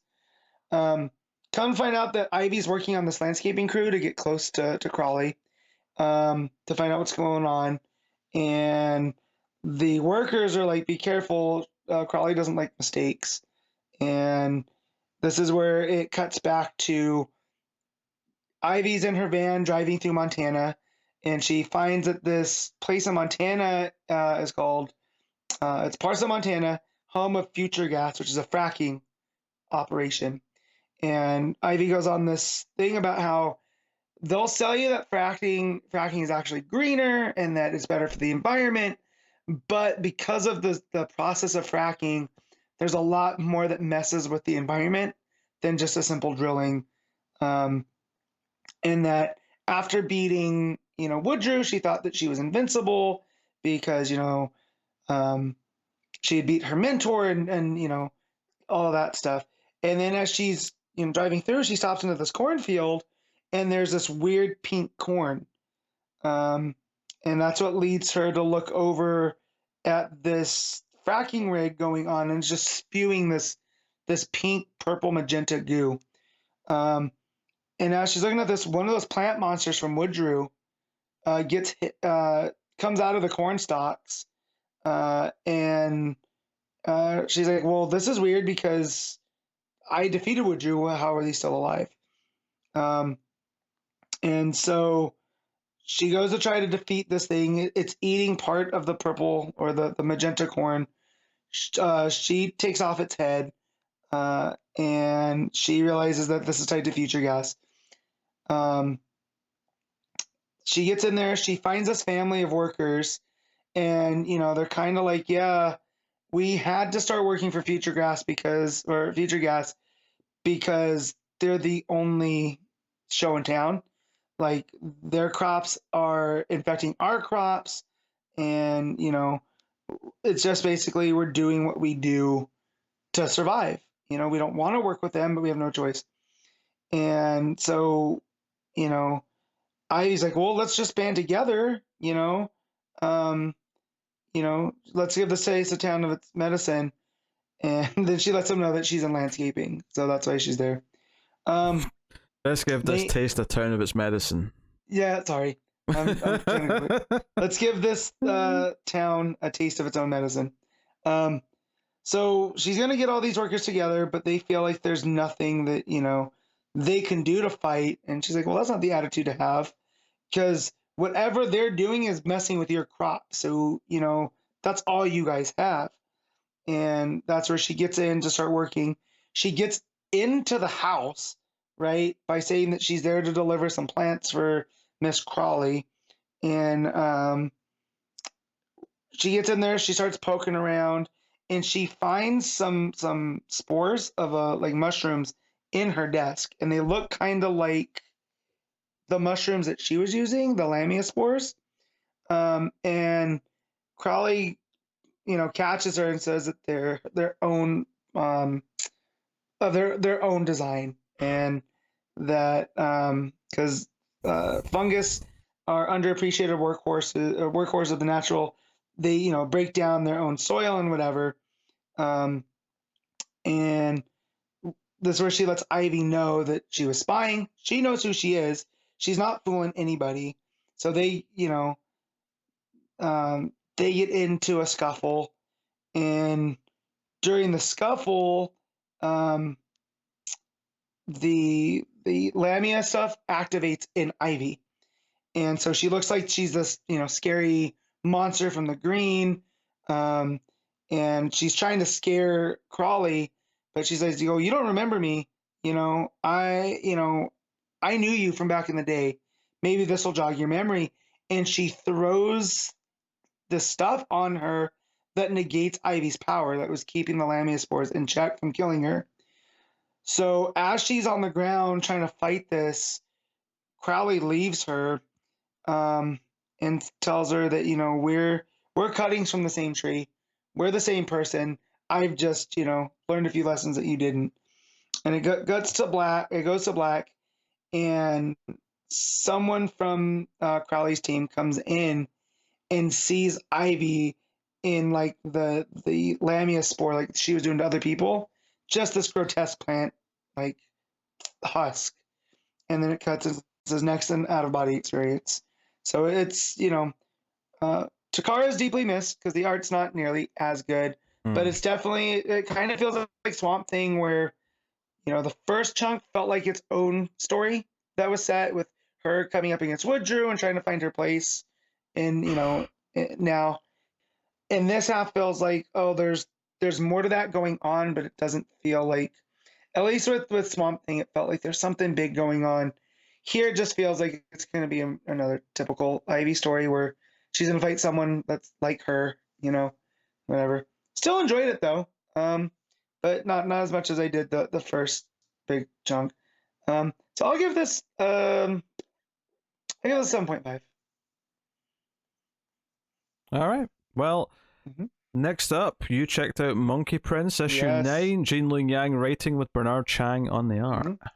So it's been a while since I talked about this on the show, so just to get everybody caught up. Monkey Prince had moved up to Amnesty Bay with his parents, because his parents were working for Black Mana, And it was there that a half trench, half human, I think, or a trench that can masquerade as a human. She's the princess of them. Ended up kind of falling for the Monkey Prince because it started off as that she wanted to consume his power by eating him. So it led to this, Atlantis versus the Trench War with these dragons that had forgotten they were dragons. Um, and Monkey Prince had gotten the staff that his father had. Um, that's part of the whole Monkey Prince lore. And he had learned how to use it there. And so that's where that left off, is that the Trench Girl was kind of like, talks the Trench back down. The dragons remember who they are because of Monkey Prince, right? And so now Monkey Prince's parents had moved to Metropolis. So they're looks like they're working for Luther.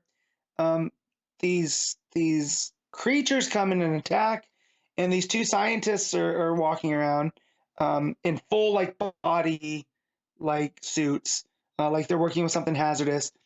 The security guard shoots at these creatures and kills them, and then these demons show up. And they're the ones that they were dealing with early on, the one that had the penguin, and then I'm trying to remember what the other one was that he dealt with. I can't remember right now, but this is where it ties into what's been going on in Batman and Robin, because these are the what's his name, the bull guy. That's who they're working for. The one that the Devil Naza is There up you against. go. But as they're going, I'm trying to find his name. It came back up. But yeah, so these demons attack, and the Monkey Prince's parents fight back with the lasers, which puts them in danger. Which gets Monkey Prince's mom, I thought, killed early on. Basically, her neck gets broken, and they leave her body. The dad grabs her. King Fireball was the name I was looking for. They're there. These demons are there to find clones of Bizarro. So Luther has these clones of Bizarro in Luther core. So they break them out, and they basically want to use them as soldiers for for King Fireball's war. And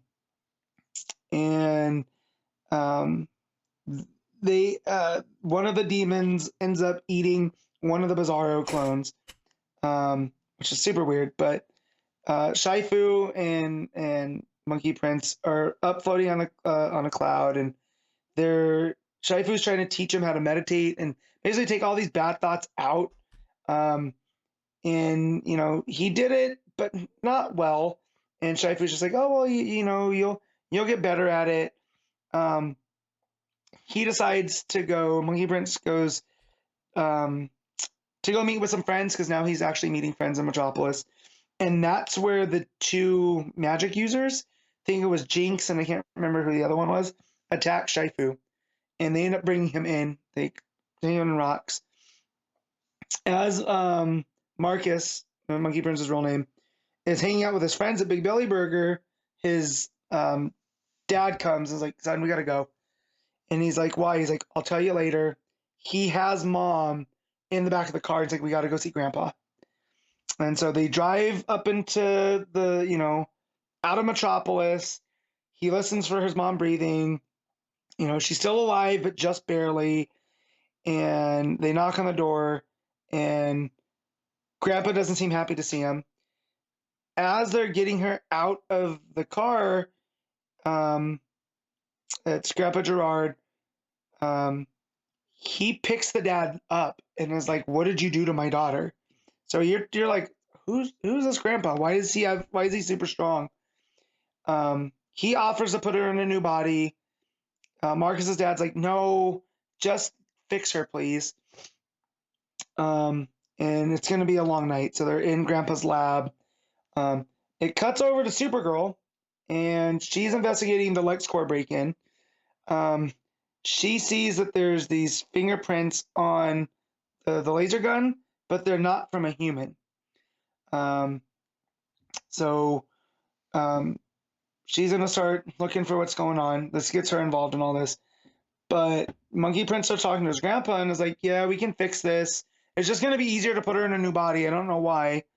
And his friend from Gotham calls Kaya, and they just talk about everything that's been going on, and that's when Supergirl shows up because the fingerprints that were on the gun belonged to the parents.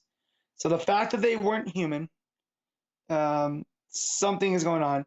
So Monkey Prince ends up developing a crush on Supergirl. So all he can think about is, how beautiful she is, how stunning, which leads to him being off balance for Supergirl. She gets upset that he calls her a pretty little blondie.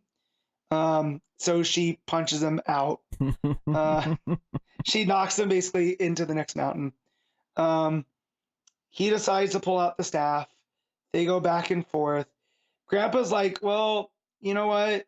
You think I would confront a Kryptonian in this body?" He goes and puts this mechanism on. Monkey Princess still is like, "Oh man, Supergirl is still smoking hot when she's angry." He deflects her heat vision with his staff. Come to find out that you see Grandpa's voice go, "You sanctimonious meddlers." He looks down, and Grandpa's the Ultra Humanite. He's got this massive cannon trained on both of them. Okay. And this is where that's where it ends. And it says, "You want a piece of the Ultra Humanite, you'll have it." And this is part 1 of 4. And yeah, it's been a very enjoyable catch up because it's still just Monkey Prince learning how to become the Monkey Prince, but now with the added stuff that we've gotten in Batman and Robin,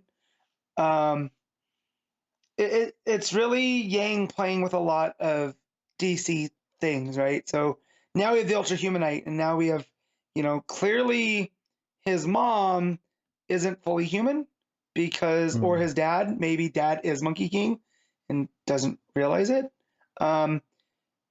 And because it's that, the non-human handprints is what led Kara to him, and it was dad that had shot the demon. So there's a lot of play here with his origins.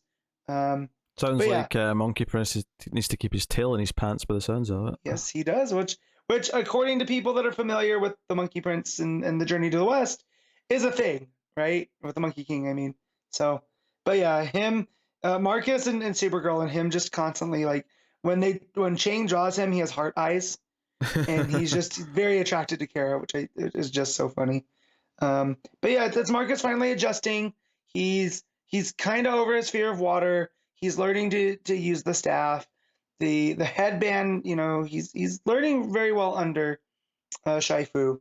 So what it teases next is the Lazarus Planet event. So it's going to go straight from this Ultra Humanite stuff, I'm sure, tying into whatever Wade's doing with that, which is fine. I think it'll be good. But yeah, it's just a Chang telling a Chang story. Or not Chang, Yang. It's Yang doing what we kind of like, where he's playing with all these different superhero pieces in DC. Like, was not expecting Ultra Humanite to show up as Grandpa. I thought, oh, this is another new character. And then he comes out in the traditional, half-ape body, with the brain exposed. So yeah, so I'm gonna give Monkey Prince 9 an 8. All right. Well, every month at patreon.com/MailFuzzTV, you can make myself a corner read a book in one of the higher tiers, and I'll be looking at Animal Man issue 26, which, as it turns out, I did not realize this was the last issue, but the final issue of Animal Man. And the last issue ended with Animal Man walking up to Grant Morrison's front door and saying hello. That was where we left the last issue. So this issue is kind of this wild meta reflection on what the story's been, but also perhaps more about the writer and why they wrote the story, what the story was about, and it's kind of a critique on people, and if not a critique, at least raising the questions of what we like from art, and is there something wrong with that? Maybe there is, maybe there isn't. Maybe it's all fine. Because we see the computer screen, we see the script being written, Grant Morrison sits down and never says their name, but just refers to himself as the writer. And Buddy's like, wait, you killed my family. Give me them back. Like, give me them back right now.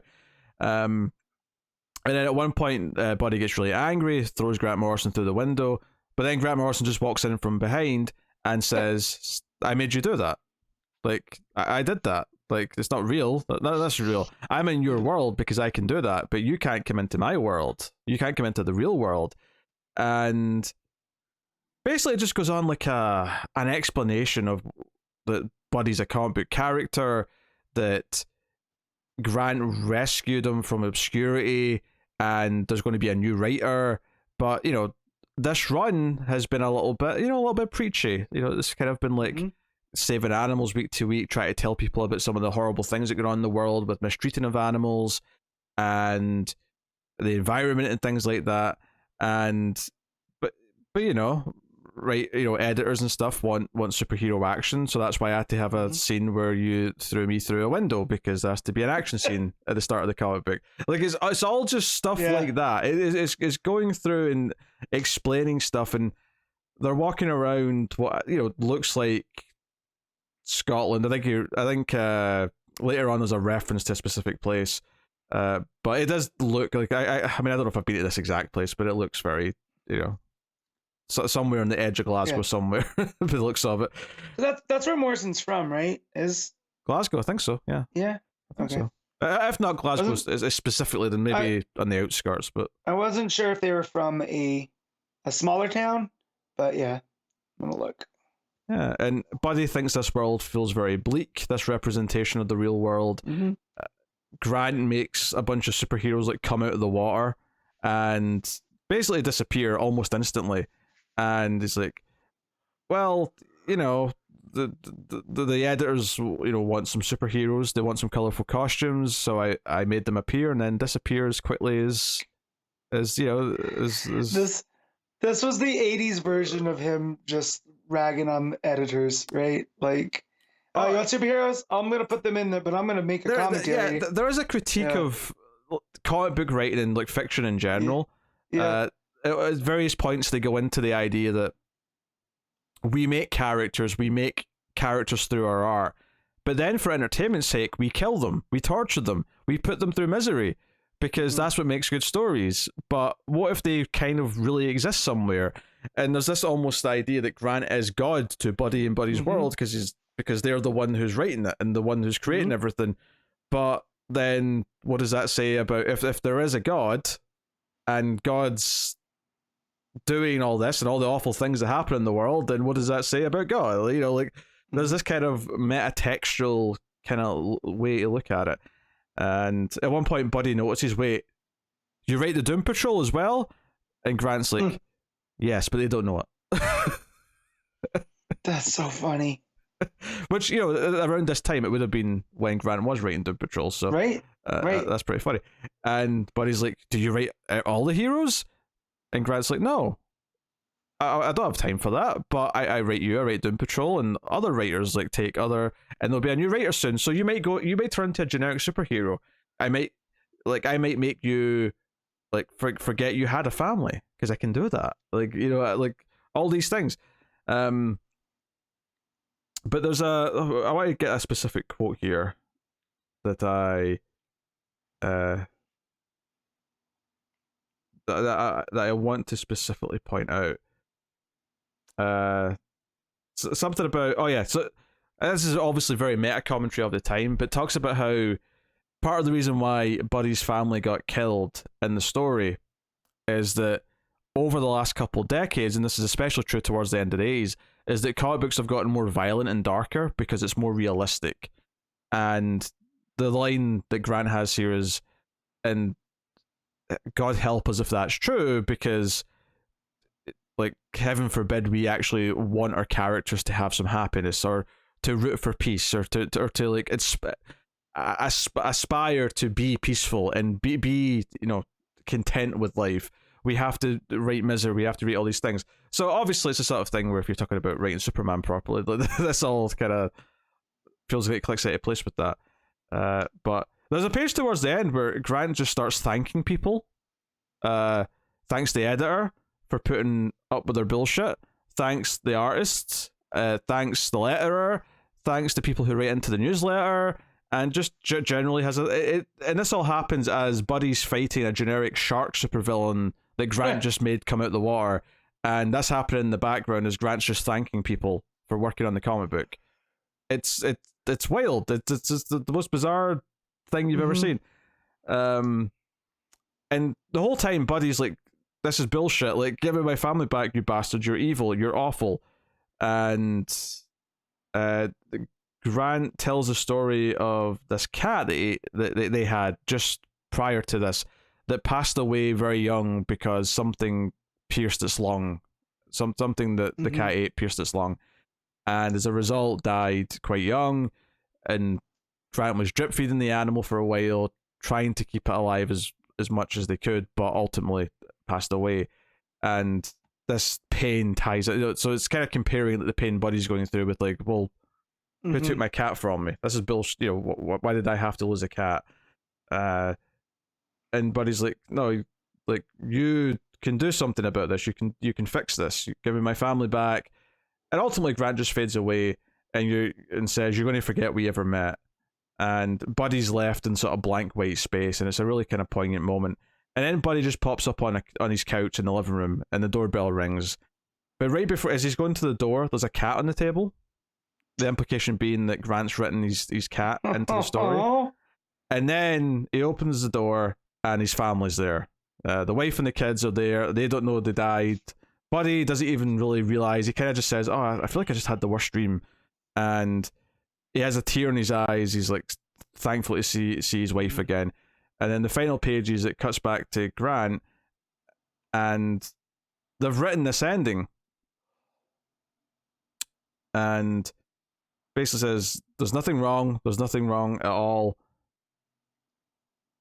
And, you know, that's it. And they look down at a picture of the cat that they lost as he's typing this out. It's just, I don't know, it's all very reflective. It's reflective of why they made choices in writing this comic book, but also a critique of fictional writing in general, if not specifically comic books, and talking about why do we make these choices when we're dealing with these characters, and why do we put them through this misery? Is it so we can relate to them because we go through our own misery?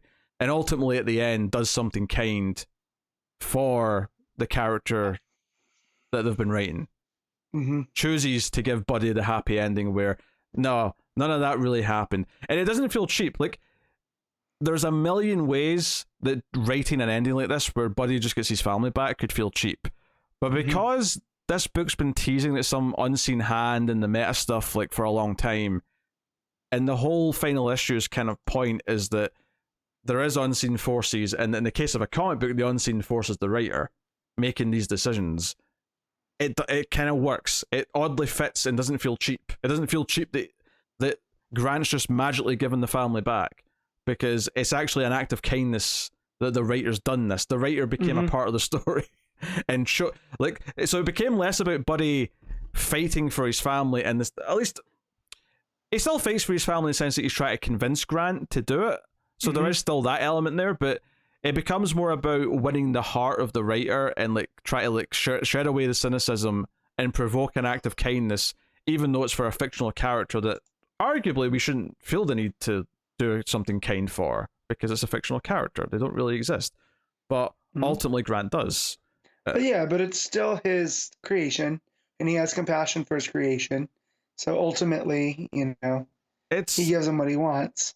Yeah, and the ending, Grant goes out looking for their imaginary friend that they mentioned earlier on in the issue, called Foxy, when they were a kid, and the parents bought them a torch so that they could go and flash the light and get a response from Foxy in the hills. And they goes and does this at the end, and ultimately, the ending is that Grant's coming back to their imagination, to their childhood. Goes out and says, I've come to send a signal in the dark, in the end, it seemed like the only thing worth doing. Are you there? Can you see me? Foxy, I came back. I didn't forget. I came back. The idea that Grant, after all this time, is rediscovering their childhood, their imagination, their love of the imaginary character in Animal Man and Foxy, the real the quote unquote real imaginary friend. Right. Well, and that's where Morrison started with an imaginary friend as a kid, and then those imaginary friends become these fictional characters, right? Because they're all the same.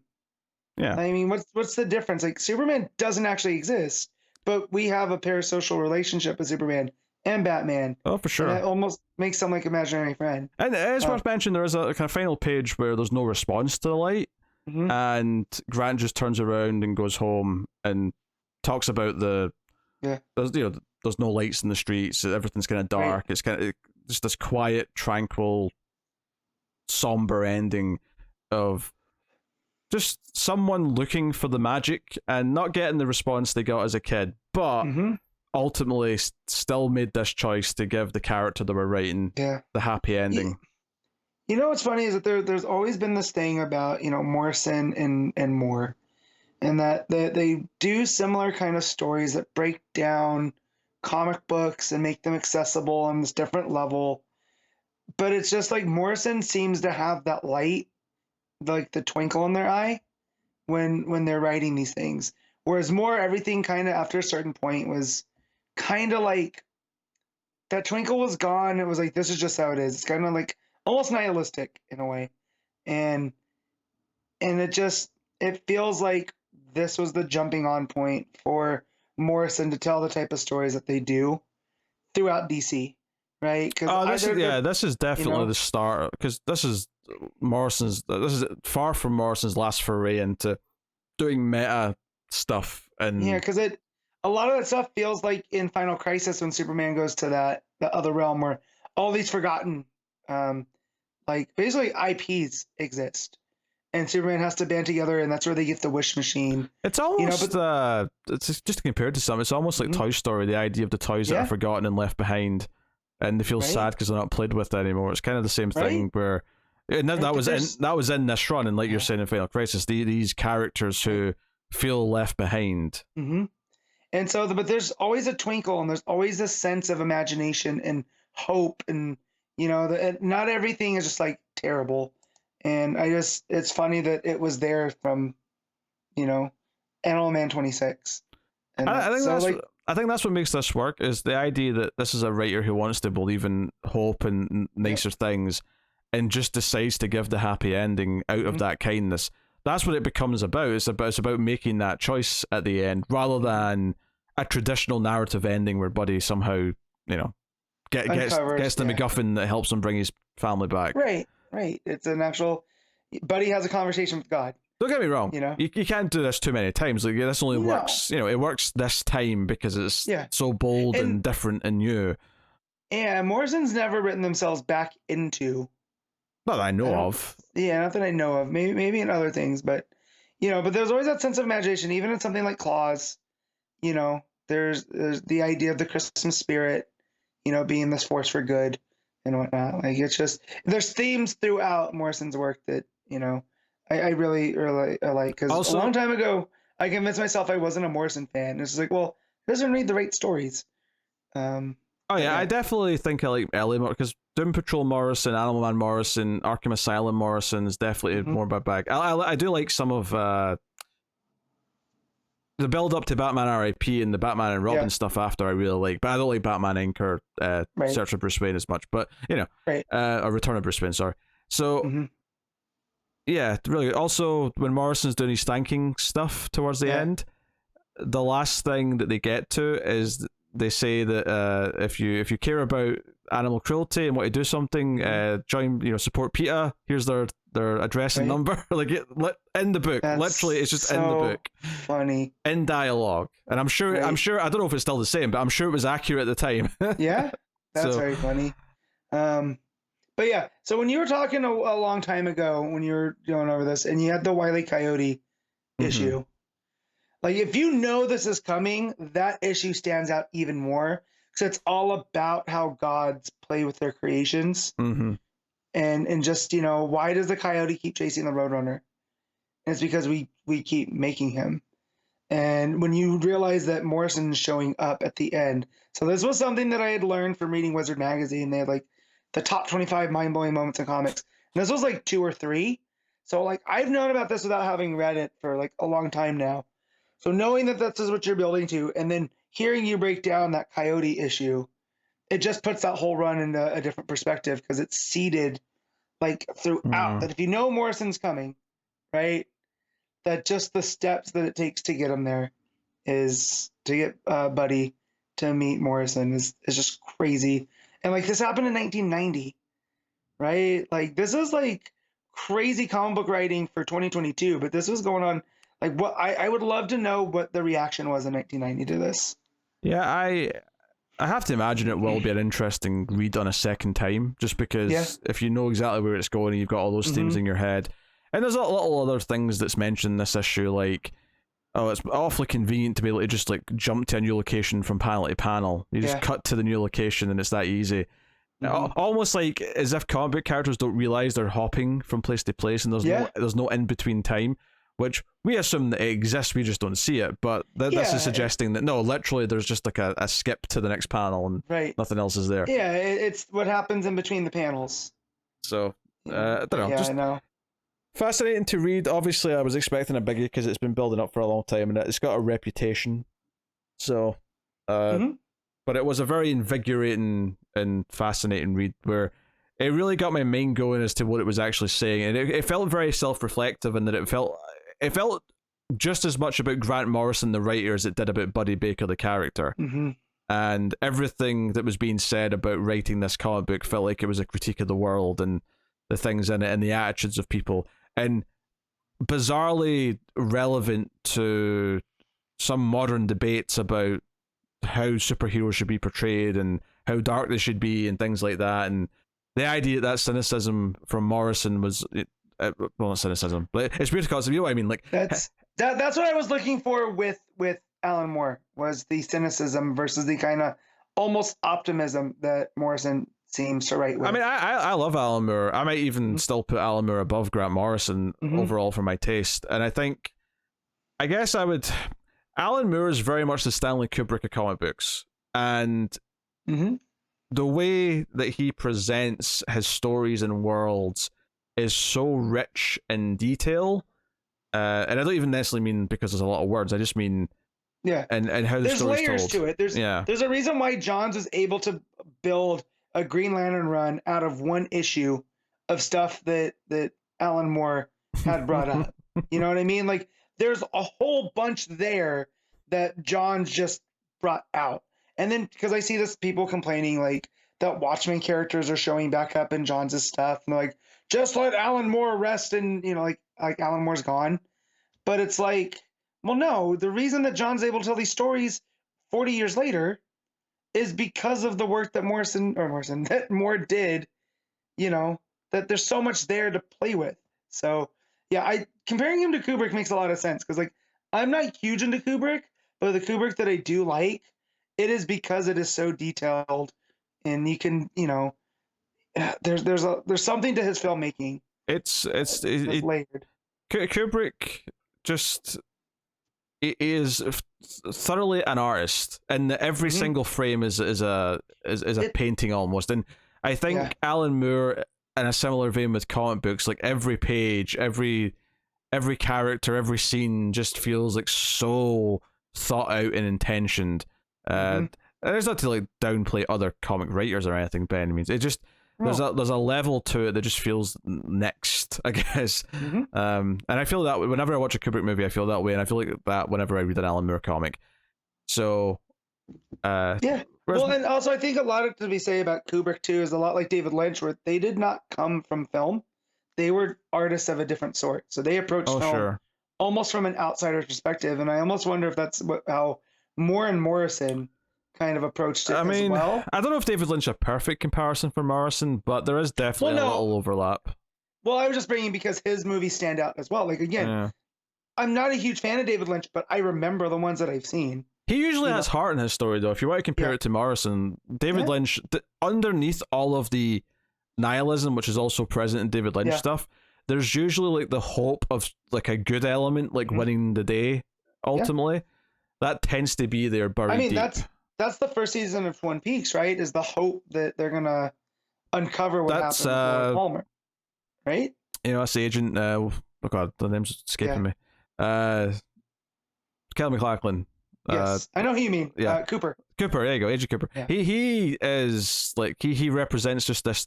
He is the Superman. He is the good-natured, heart in the right place guy in a world full of cynicism and awfulness, and he might be able to save the day.